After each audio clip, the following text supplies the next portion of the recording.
So this group here is a group that I hold really dear to my heart because, as you've kind of maybe observed as well, I've been making a transition, working with entrepreneurs on mindset and cracking the sort of the mind, right? Cracking that piece of the puzzle.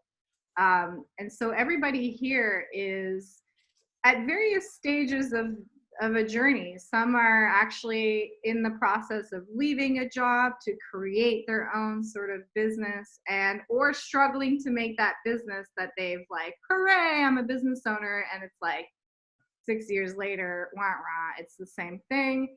A lot of the group here are probably something that you've experienced as well. I know I was really familiar with the overwhelm and the burnout and the sacrifice and the trade-offs for growing a business and all of these things.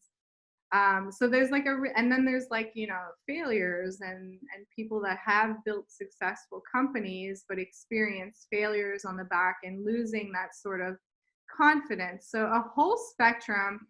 Ultimately, everybody is here because of money. Money is what drew everybody into this little web. And then it ends up being the key of like, well, we got to find well-being, and then we're going to have money and all of this stuff. But the reason I'm super excited to have you today on this call is because I just love your face, first of all. And then secondly, we go way back, and there's so much wisdom in your story, in your journey, in the challenges and setbacks that you face. And there's so much just powerful energy and guidance and wisdom there for so many of the people attending today's call. And so I'll start off, and you can fill in the blanks, because maybe, you know how they say like you incorrectly remember 50% of your memories, and this is like way back, so probably butchering this. But when I first started working with Andy and Russell from Creatively Disruptive, so that's their agency, things were not in a great place in your agency at that time. It was like pretty financially fucking dire is maybe a good word for it, or it kind of like makes it sound like it's on the way down, but it was just like flat. So it was like not alive. It was like a corpse, but it never was anything other than a corpse. So, you know, it was a dead corpse that was always a dead corpse. You helped resuscitate. And so this was we couldn't die anymore than we were already dead, is what I would say. Resuscitation, I like that. Yeah. And so this was like 5 years ago or something like that. Yeah, right? 5 years. 5 years ago. And the agency at that stage was just based purely in New Zealand. And since 5 years now, you've gone on to expand in the well, I guess, yeah, why don't some of your memory is a little bit fuzzy. That's okay. But yeah, basically, I was in the United States. My partner was in New Zealand. He was getting out of another agency that wasn't really doing much. We were paying each other about $1,000 a month. That's how much we were making. I'd recently sold another business that was reasonably successful, which thankfully gave us some breathing space. But the business was not making any money, and it was like the big problem was trying to figure out how to grow it. And thankfully, I watched this webinar of this like silly little cheeky Canadian girl who was like swearing all over the place. And I thought, I like her. I think we need to find out more about her. And thankfully, it turned out to be Kat. And her first month, I think we joined the academy, like probably within 2 or 3 weeks of you launching it. And I still remember to this day that, you know, that first Christmas, you know, we paid all our bills and we had like about $1.75 in the business account. And I was like, holy shit, we got $1.75. We paid ourselves a huge, you know, pay of $1,000. And the next day we had a call with you, Kat. And remember, we're really struggling getting this funnel running. I remember Kat said to me, if I don't get you some leads, if I don't get this done, I'm going to eat my shirt. Right. And everybody was like, yeah, Kat, eat your shirt. And she actually personally built out our funnel with all of her little processes and stuff that she had. And by the end of that, I think we started getting leads through probably just before New Year's, and then from there on, it just started taking them from Russell. Kind of took it from there and put more into it, and now and that solved problem one, which was for me. I'm a decent sales guy, but my processes and the way I sell works much better with people that want to talk to me rather than me going, "Hey, Lloyd, come and talk to me. Let's talk about me doing business with you." And you're like sitting there going, "Wow, what are you going to do for me? I don't know." My sales process doesn't work well from that standpoint, which is door knocking. What Kat gave us works really well with my business development process, which is where people reach out to us and we talk to them. And that was a real game changer for our business. Is suddenly we had lots of inbound inquiries, which allowed me to utilize my strengths in the way that it was right. And it just felt, I know you talk a lot about this, Kat, but it just felt like things started to align. And I've spoken to you about this over margaritas or whatever it was, remember? But things just started to align all the way. And I've got to say, and this is a little bit personal, not necessarily business. Kat and I spoke when we first got together, and I was talking about our difficulties having a family. And, Kat said, "I see in the future that you're going to have a little guy." And she didn't say like a boy. She just meant little guy as in guy, girl. And a year later, we actually adopted a little guy. And ever since that moment, things just went crazy. So everything just felt that it went into alignment, and we went with it. And we were finding that moment and that missing piece. It's almost like we had everything up, but the keystone was missing. So everything kept falling down, right?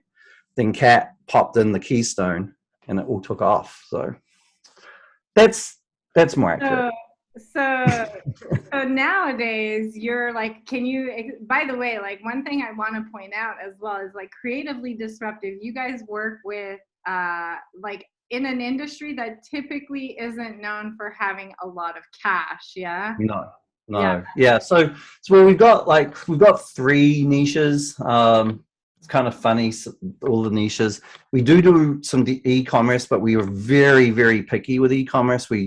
They basically have to convince us to do business with us. We're very selective of the e-commerce that we work with, and all of them are doing phenomenally well. And that's a large part of our income, because we set based on, again, this was a teaching that Kat you gave to us, is we set up the majority of our revenue through how well we did, right? So we have a base retainer which covers all the costs, but then if we knock it out of the park, we're in really good money.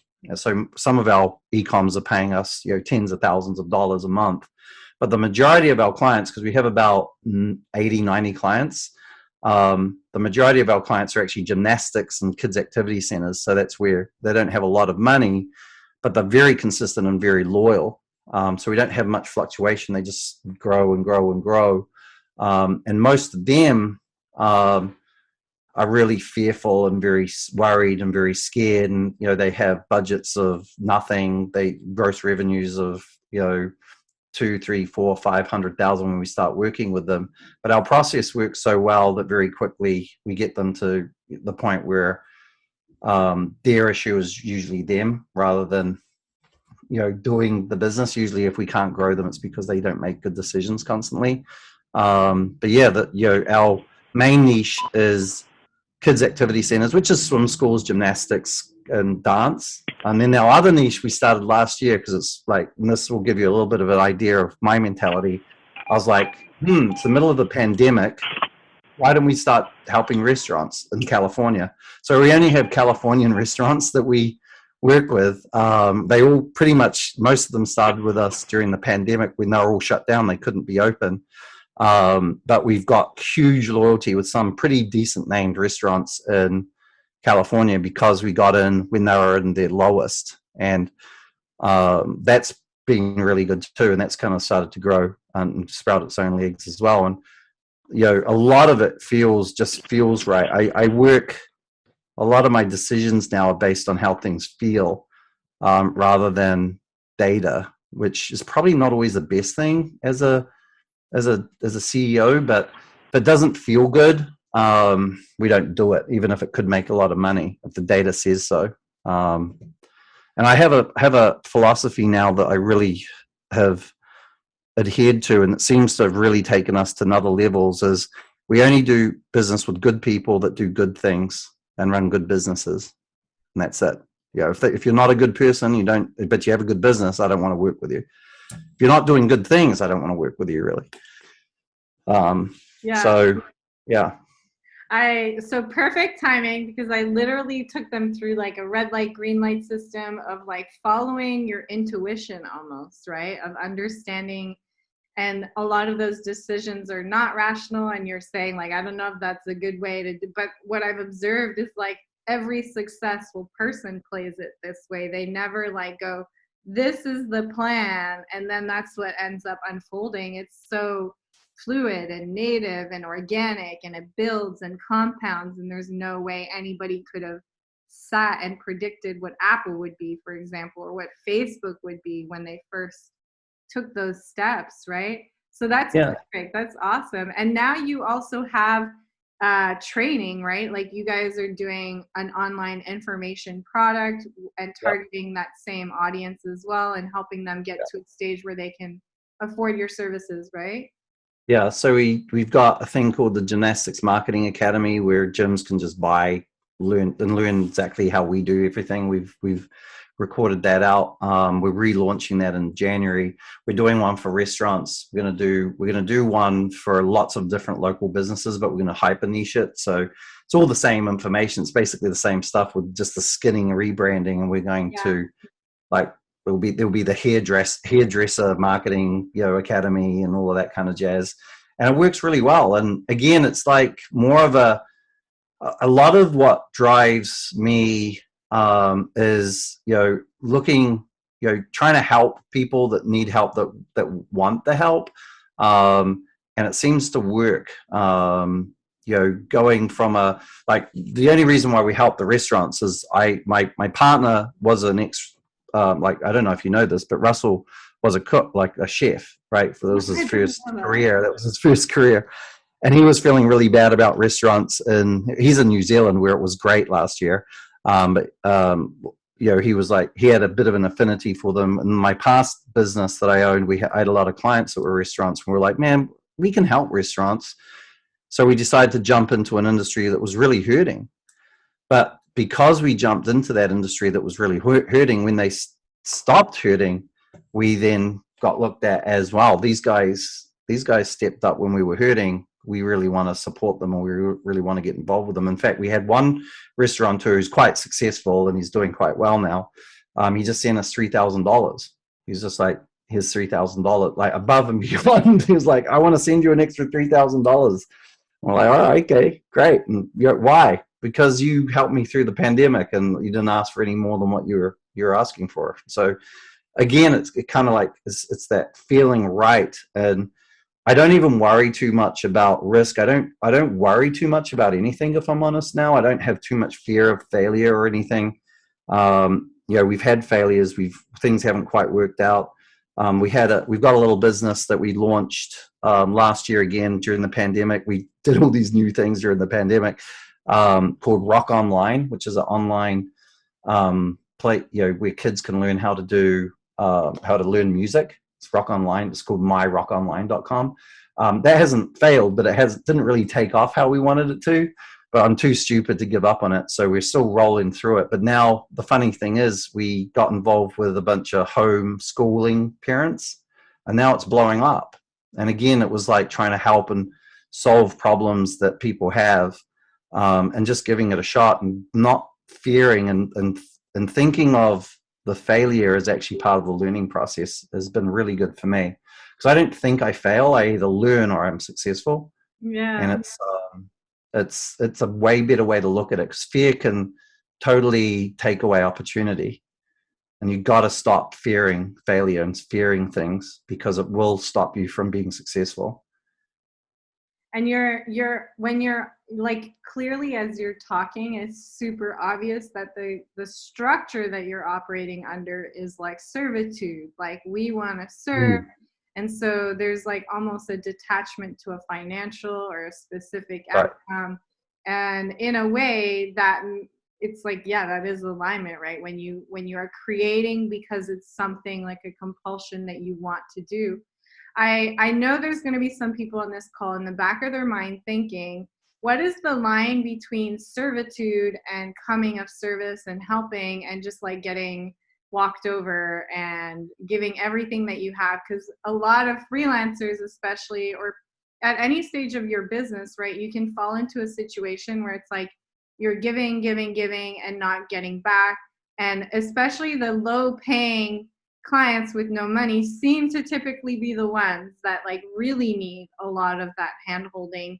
How have you maintained that balance of not feeling used or like you're giving more, or what is the sort of thought Well, I don't, behind yeah, I mean, we're thoughtful and strategic with our giving to a degree, but we serve, like, there's a difference between giving and serving, right? You can be quite wealthy and get quite rich in serving people well.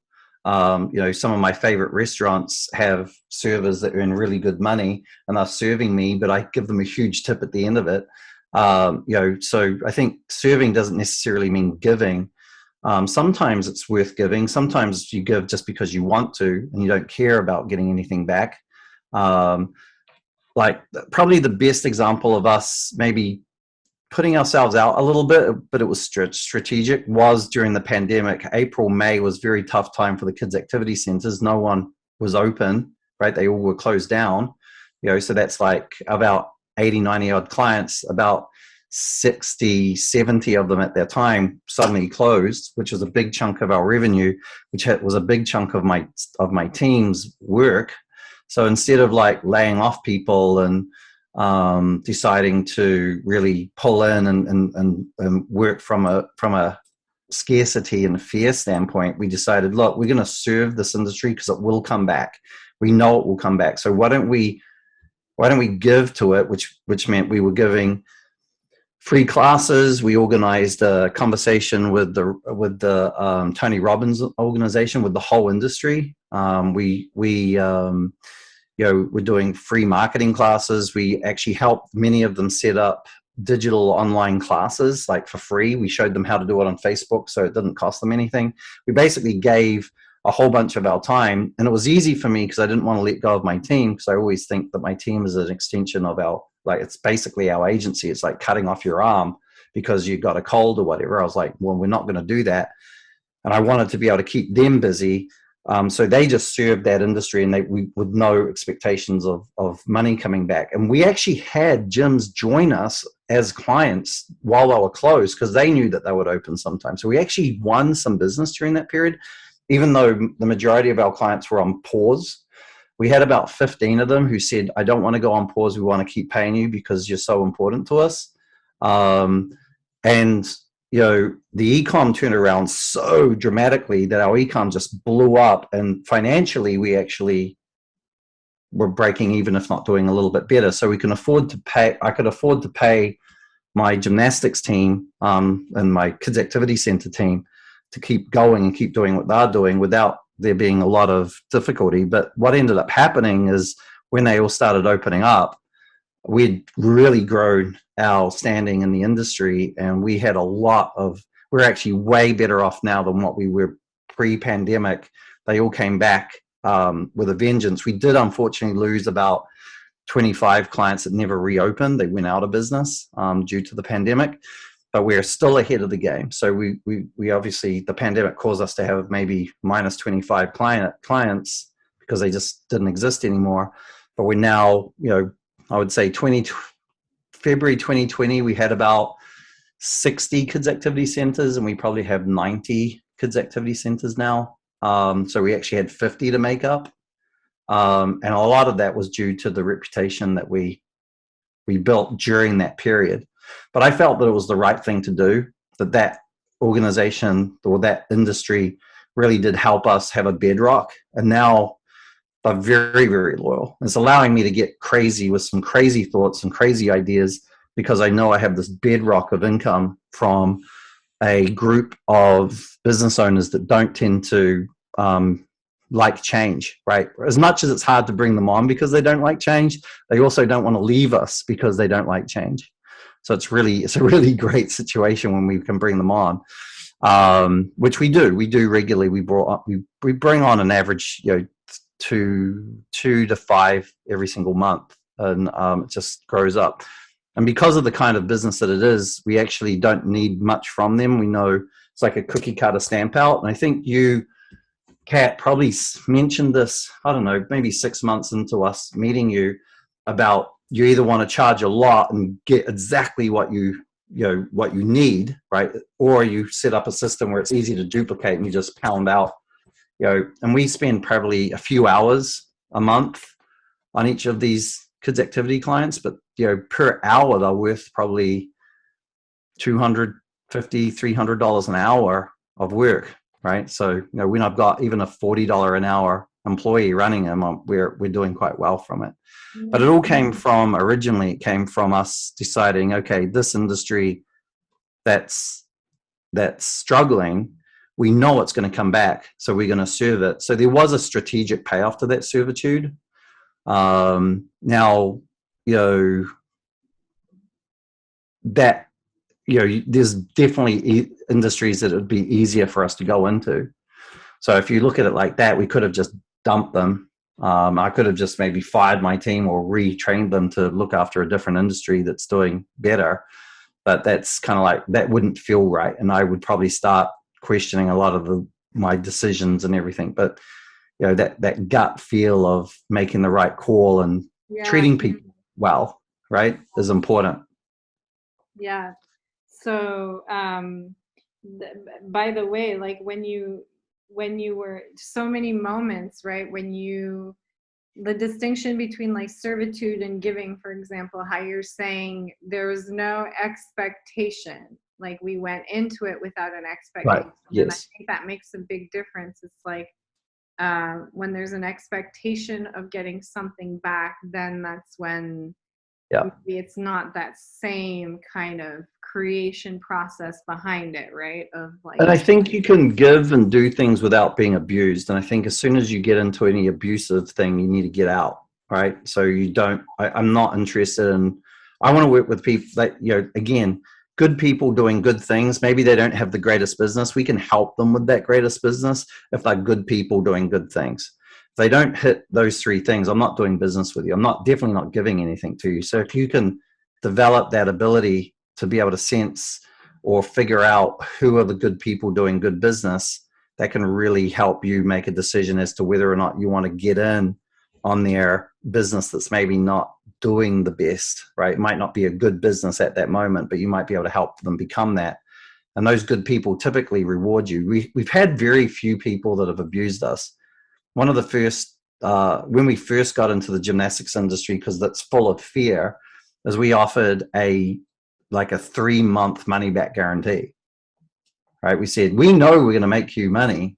We'll give you, we'll give you all of our fees back for 3 months of work. We never had a single person ever ask for it, ever, which is weird to me because it's a fearful little industry that is holding on to every penny that they can.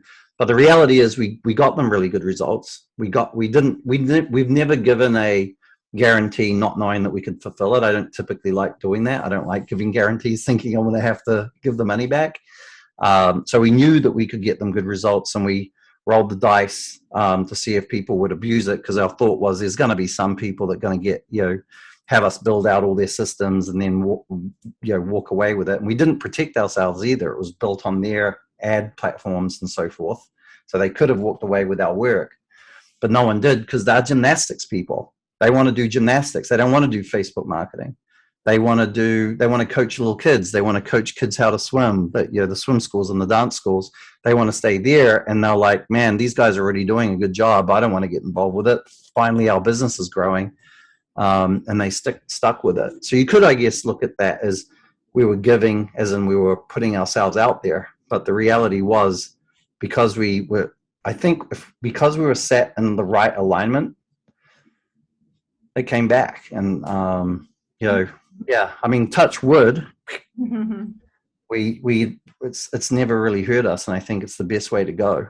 I mean, I think if you can build a solid business in an industry that's like known for being not having a lot of money, or like, then you've like basically conquered like the most difficult peak in many ways, right? Like it's Right. it's And remember, in our right business, when you're marketing, digital marketing, it's a business thought of as being shady or incompetent or no good at what they do.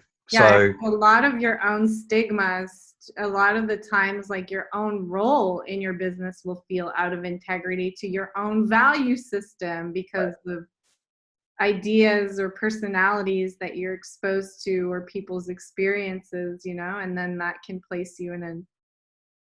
So there must have been so many times though when you were growing this agency, and I know there have been, where it's like the shine of something else. Like for you, that would have been like e-commerce, more money, like, and then you're working with this like industry and you're like, oh, this is the luck of the draw with this industry. And there would have been so many moments, I'm sure, where it's like, should we make the jump? Should we do this? Like, should we just go out? Like, so how did you, is there a process that you think happened there, or what do you think happened there that made you stay?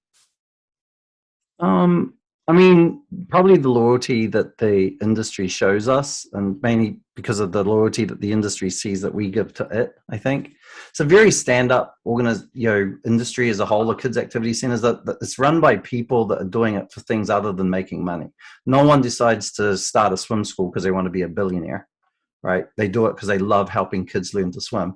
No one does. There's never been a dance teacher that's teaching dance because it's the quickest way to $1 million for them, right? They're doing it because they love what they do and they love teaching and growing people. So there's that kind of mentality as a whole, which is a nice place to be when you're talking to people that want to help people, because that's pretty much, some of them are very flawed as from a personality standpoint, from how they operate, but in general, most all of them want to help people be better than what they are. And that's a nice industry to be in. E-commerce is nice from a point of view of making cash, right? But majority of the people that we meet, we've got, thanks to you, Kat, we've got a really good funnel that tends to develop a whole bunch of leads for us. But man, we have to weed through a whole bunch of people to find the ones that we want to work with. That's why we only work with about 15 e-com clients, right? We could probably be working with a lot more, but I find that e-commerce can be full of people that don't give a shit about anything apart from cash. And that's feels a bit icky. Sometimes I don't really like that. So I would say the thing that kept us in gymnastics, one is my wife is a gymnastics coach. So if I was just to dump it in its hour of need, she probably would have like punched me in the face. But, it's also a industry that puts good into the world, which kind of aligns with me. And I kind of, everything must align with that. You know what I mean? And I think it ends up being a true north. It ends up, being a test of whether or not you're doing the right things and going in the right direction.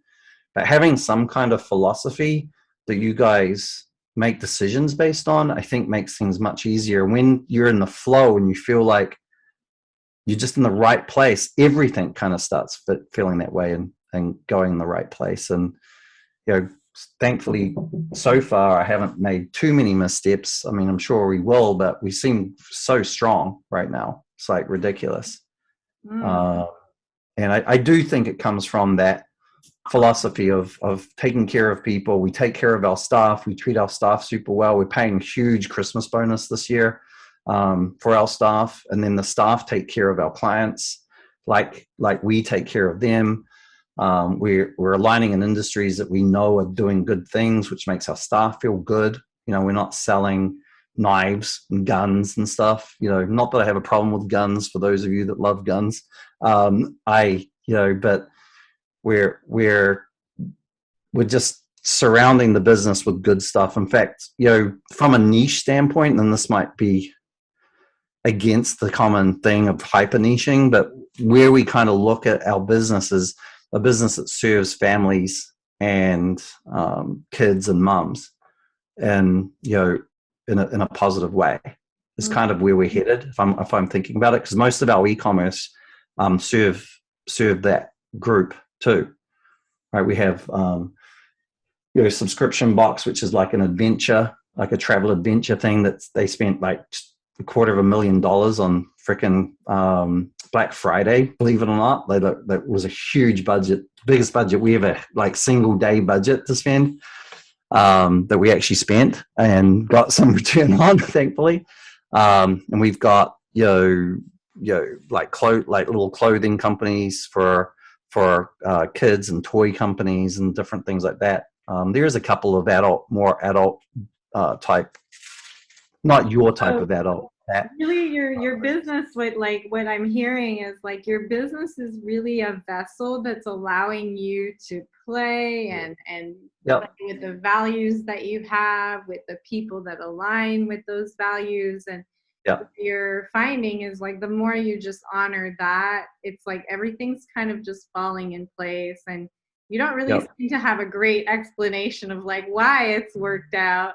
But it has, and it's like, fuck, it has, And it really has, because like you said, we're doing what feels right in a good way, with the rule of good people doing good things, and staying true to what we are trying to accomplish. Like, we're very supportive of we have a lot of young ladies that work in our company, and we always seem to have one or two pregnancy that they're having. So we're dealing with, families growing, and we all celebrate it. We don't go, oh gosh, Jessica's having a baby. How are we going to handle it? It's like, yay, we got another baby on the way.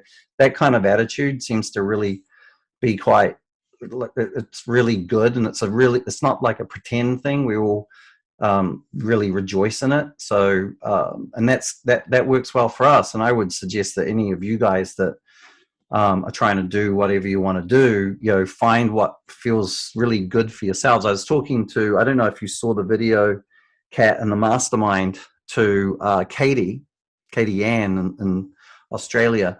And she was really, really, really stressed out and really, really quite upset because things just weren't working for her.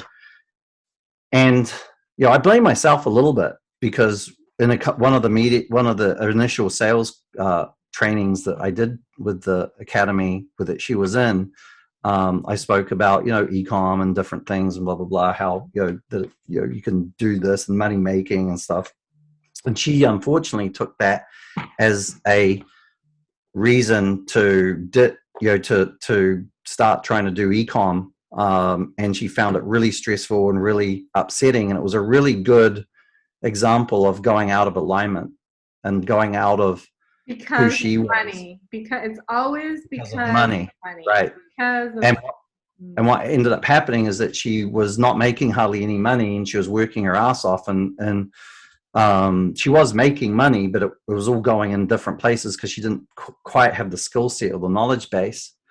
And what I found was that her two most successful businesses that she was working with were bands and live music locations. And I was like, well, what can you tell me about that? And apparently she has years of experience working with live music and locations, and that's where her passion is. And we started talking about, well, there's a lot of opportunity there. And she was like, oh, I thought I had to go in e-com and stuff. And I'm like, no, go where you're excited. And at the end of that call, you could see at the beginning she was almost shaking with anxiety. At the end of it, she's like all excited and wanting to roll because she felt that flow again. And find that thing that is important to you, not just that you know about, but you give a shit about, that you die on the hill for, and it makes it so much easier. And it makes the downsides not downsides. They're like learning experiences. Okay, well, hey, and the bigger the downside, the more learning experience you get out of it. The fact that you're successful in a space where most people would be like, there's no money here, you can't make money. It just goes to show, like, when you're in alignment, there's money everywhere. And even the concept of like a dying market is almost a non-thing at that stage. Like, you'll figure out a way to serve or or provide or create in a way that creates that value. And it's really that piece.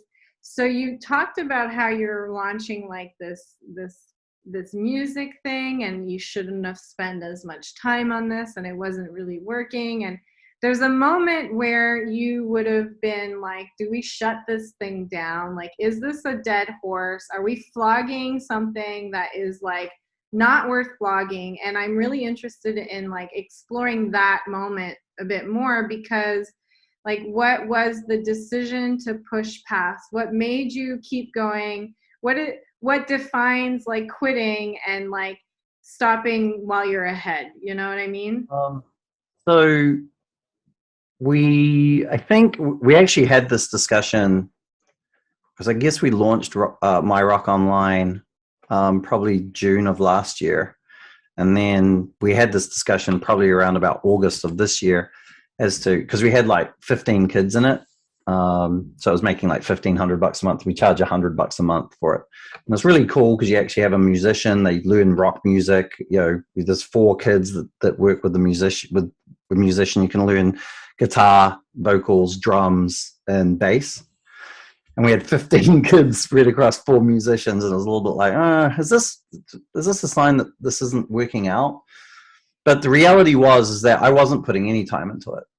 I wasn't putting any time into it. I hadn't really even invested in somebody to put time into it. We all were just like farting around with it. You know, the only people that were putting actual time into it was the musicians, who were desperately wanting something to do because they couldn't play live anywhere because the pandemic had kind of stopped that, right? That's starting to open, so that's less. But I just kind of evaluated it, and we looked at it and we're like, are we really putting in the effort that needs to be done? Are we being honest with ourselves? Are we, you know, because this is a cool little thing that all of the kids that are in it from, they haven't left. It's not that we have had lots of turnover and people leaving. The kids and people that join it don't leave. We just haven't added many because we haven't put a lot of thought into it. It's just been like, let's throw some ads out there and see what goes on. Yeah. So, you know, really it was more of being honest with ourselves and going, okay. And I think if we had looked at it and we had put a lot of time, we had put a lot of thought through it, and we had done all the things that we know that do work, and it hadn't worked, then we would have pulled the plug. But we looked at it very honestly and we're like, okay, we've kind of been lazy. We kind of like, we're kind of like, have we done everything? Not really. And that's when we decided to hire, we call her the principal of the online school, and that's Ashley. And she really took it on, and we empowered her. That's another thing that I think is really important as you grow your team, is empower your people to do the things that they need to do. Don't sit over them every 5 minutes telling them what to do. Hire great people and let them do their thing. And she's just been amazing. And she's been reaching out. She had the idea of reaching out to a homeschool organization. And there's millions of kids in the United States that do homeschooling, more every day. And we started working with them. And since we started working with them, we've started to add a lot of kids. So it's starting to show tremendous possibilities now. And it's not necessarily just about the monthly tuition. You know, the other opportunities that we see is being able to sell musical instruments and, you know, all sorts of different things that we might be able to bring out of that. There's lots of different venues and opportunities that can come from it. And really, I would say, if I'm honest with you, Kat, is we knew that it was a good thing. We knew that it did great things because people didn't leave. And we just got very honest with how we were doing. Like, had we stepped up as much as we need to make it successful? And we hadn't. And the reality is, what I've learned is that success doesn't require my time. It requires my willingness to put whatever needs to be put into it. And that doesn't necessarily mean my time. That oftentimes for me means hiring somebody or putting somebody in the right position who can do it well, because that's probably one of my magic sources, is building and finding people. Well, it's probably your intention, your belief ultimately, right? Because when you believe it's going to work, suddenly you hire a principal. When you don't really believe it's a thing, then it's like the bottom of the to-do list, and it's like, get around to it. Yeah. So So that why not it on was our, more of like, on do our I think advertising? this can actually work? And the data was telling you like, yeah, it can be something. And so that was, and one Everything of the apart things, from getting, yeah, sorry, I was just saying everything apart from getting kids through the door was the issue. And I would even say that our advertising was trying to be too cool rather than talking to mums. And we got a little bit back to how we talk to gymnastics mums and swim school mums, and that started to open things up. And now with the homeschool thing, so, and that was basically putting a little bit more mental effort into it. I mean, we used to have one meeting for half an hour once a week, and that was all we'd think about it. And then we'd hope that it'd grow the rest of the time, which obviously it didn't. Now we put a lot more time into it. I still just put half an hour in once a week, but I've got people who put a lot more thought into it constantly. yeah. Yeah. So what does your so what does your week look like now? Because you obviously are someone who's very visionary, ideas, lots of ideas. You've tried, you've launched many things, you're creating. And also, what is the change in your relationship with money now versus when you were first you sold a business, so I'm sure there was like a whole evolution there with your relationship with cash, right? So now, I'll tell you how I feel now. I really don't think about cash at all. I think about things that we're going to do. Like my wife recently, there was a time, I want to say 2013, we actually filed bankruptcy because we had a business and it failed during the Great Recession when all the banks collapsed, and we got into about $500,000 of our unsecured loans, and we filed a restructuring bankruptcy, a Chapter 13, to restructure that and keep the house that we had. And that kind of made me go, ooh, but it was a learning curve in itself. It cleared out a whole bunch of the baggage that we were carrying, for 5 or 6 years prior to that. And it freed us up to work. My wife was working 2 part-time jobs, from 2012 to 2015, 2 part-time jobs. And she was the main breadwinner while I was trying to get this business going, at least in 2012, 2013. And not this business that we have right now, the business that we sold, which was a media company for tourism. We grew that to a certain level and sold that for, not a lot. It was a couple of $100,000. And that allowed me to have a little bit of money aside to, kind of like work into this. But even then, the money would because when you're paying yourself $1,000 or $500 a month, and you have have houses and you have stuff, and that 200 is coming down pretty solidly year after year. And it was probably 2 years of just eating into that. And then obviously we figured out our keystone of how to get leads and how to get stuff into the business. We started figuring out how the business runs. Now we've got the business really tight. There was an element. I remember the turning point of me thinking about money was we had a 2007 Camry that had done 220,000 miles. And I was like, man, we probably should replace this. This is getting a little bit old. And, my wife was like, oh, what do you want to get? And there was a part of me that was like, okay, I'm making really good money now. This was just, this is like, somewhat recently. And I was like, we're earning really good money now. So maybe we could get a nicer used car. And I was like, no, well, my wife said that. And then I was like, no, I'd really like to get a new car. And then I found this Lexus IS 350 sporty, crazy wagon. And I really liked it. And then I started having all these questioning thoughts of, geez, should I be buying a brand new, $55,000 car? Should I be doing that? And I did question myself. I was like, man, should I do that? But I had I was making about $26,000 a month. Every 2 months I could buy one of these fucking things. And that was back then. We're doing even better now, believe it or not. And I'm sitting there going, oh, should I? Oh, I don't know if I should buy it. But it was based on my old thinking about cars, right? I mean, we have a nice house, we have a You're blah all blah thinking blah. about money, right? Yeah.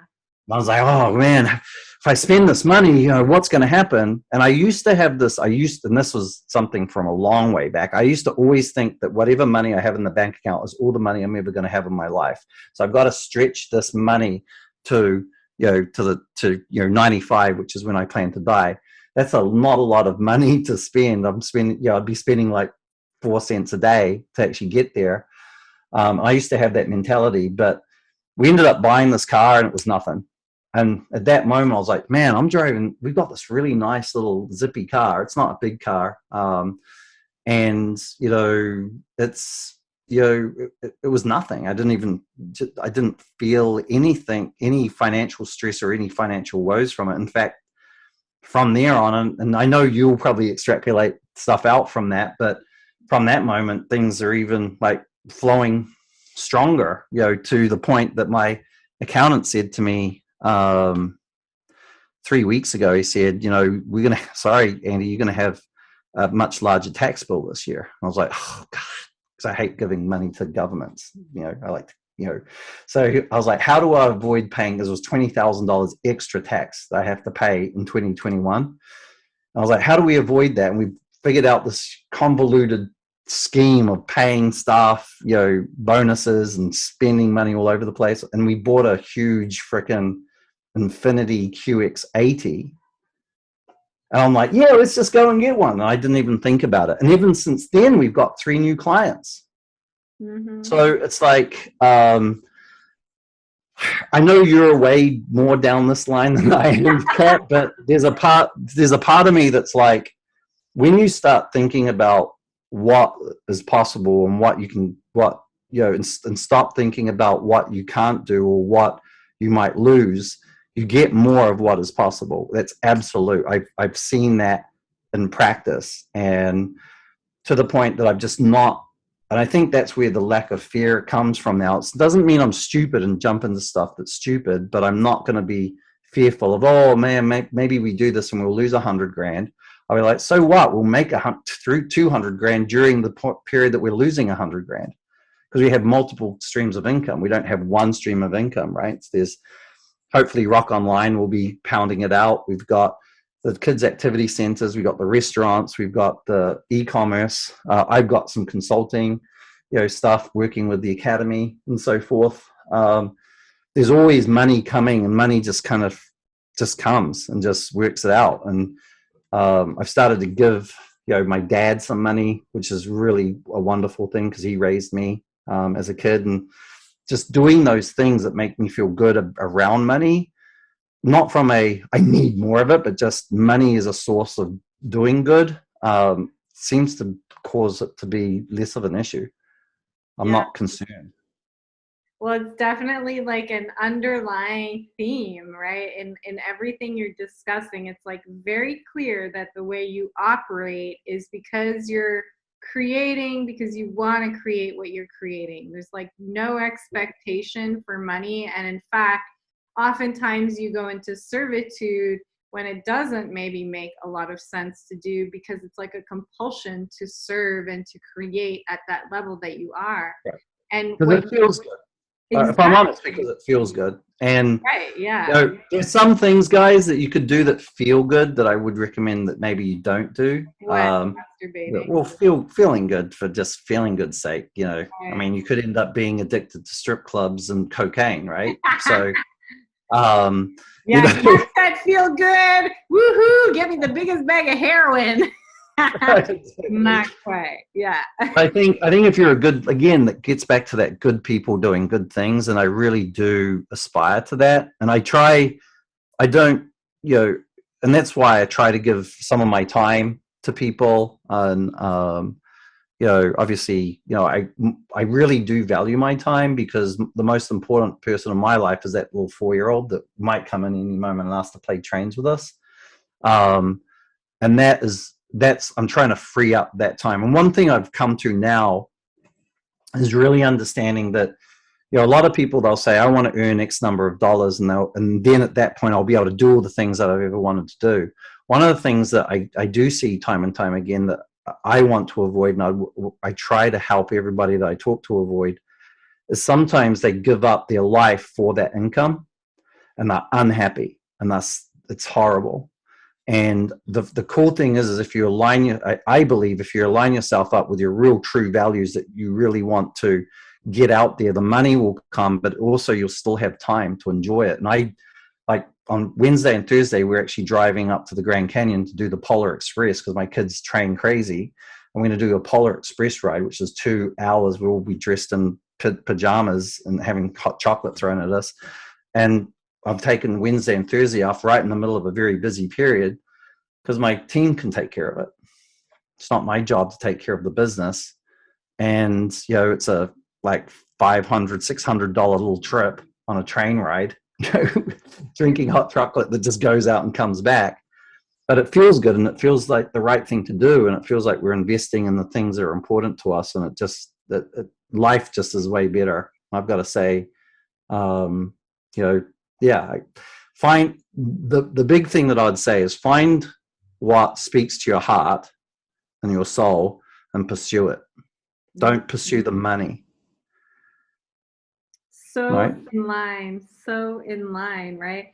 And I will also speak from experience here and say that when you find a creation or a creative state that also serves people, it is like the fucking strongest thing you can tap into.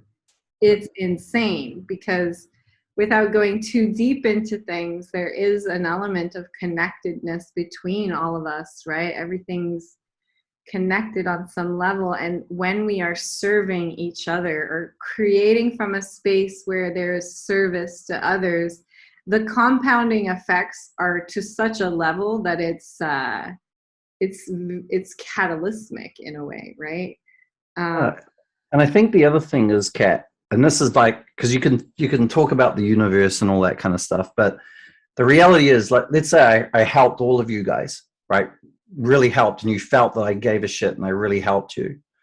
One of you down the line might go, hey, I've got some opportunity. I'm going to go and chat to Andy because he really helped me back then. I'm not doing it because I want you to help me, but you keep putting that out there. People just keep coming back. I mean, I have multiple agency owners, honestly, that because I've worked with so many and helped so many of them, through CAT, to be honest, and they come to me and they say, hey Andy, I've got this lead that I can't work with, can you deal with it? And it's like an amazing e-commerce brand. I mean, 2 of my best e-commerce brands came from Steve Krakauer CAT, because I've helped him get to, worked with him on some stuff, and he just feels good about me, and he was like, hey Andy, would you like this, because I don't want to work with these guys. And so giving out without thinking of getting stuff back really does ultimately work. And you shouldn't be going, hey, I'm going to give this to Betsy, and if Betsy doesn't give it back to me, I can't stand her. But just give what you can, do what you can, align in the right way, and stuff just comes back. And it's so true, and it feels a little bit hokey pokey, but it's true. And that's why we're bringing you in here, because it's like the more you can hear people embodying it, saying it's true, it feels hokey pokey, but fucking trust me, the easier it is to like go, okay, yeah, there's but I think when you're in alignment with yourself, you don't even think about it like that, right? And you're much more attractive to people, I think.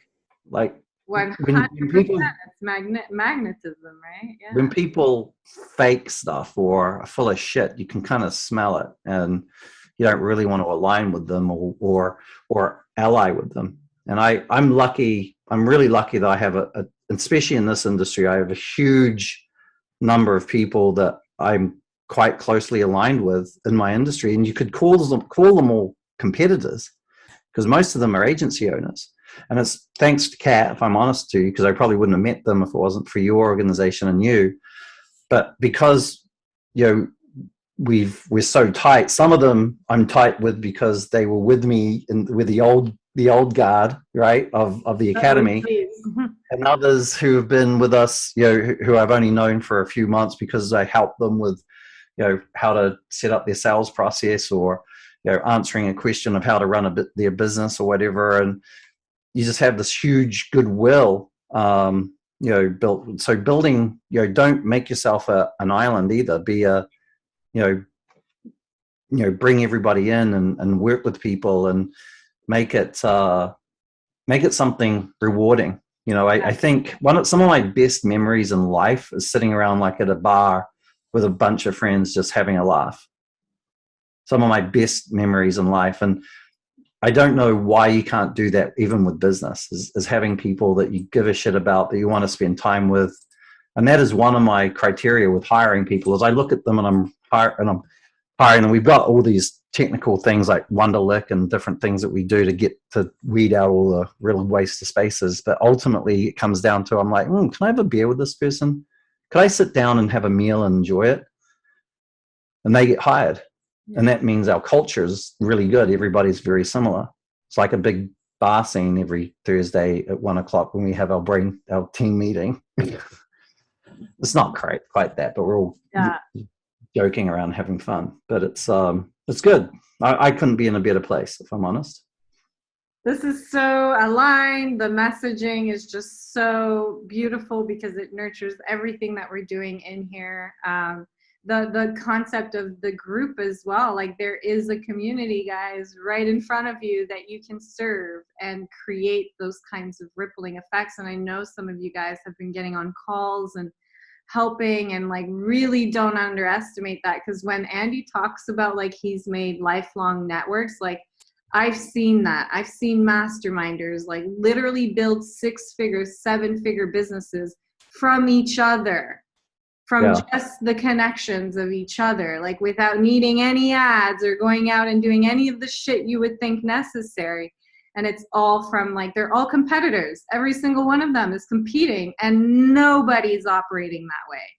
Right. Nobody operates like it's a pie. Everybody understands it's a creation in your mind. It's abundant. It's infinite.